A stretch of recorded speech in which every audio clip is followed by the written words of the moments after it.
Guys, how are you? Hope you all are doing well. Today I'm back with one of the most interesting video. In this video tutorial guys, I'm going to show you how to find out and delete large files from your Android device.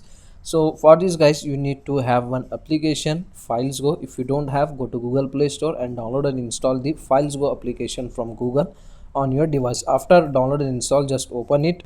After opening, in the bottom left side corner you can get one option, clean. Just tap on it. It will scan your all large file. If you want to delete large file, just tap on delete large file like this, and it will show you all large file taking space on your phone. As you can see, if you want to delete, just select the files like this. After this guys, just tap on delete. That's it. So with this help of app guys, you can easily able to find out and delete the large files on your Android device. So that's it for today guys. Is a short and very simple video. Hope you enjoy this. If you enjoy, please guys don't go back without like, share and subscribe to our channel. Thank you very much.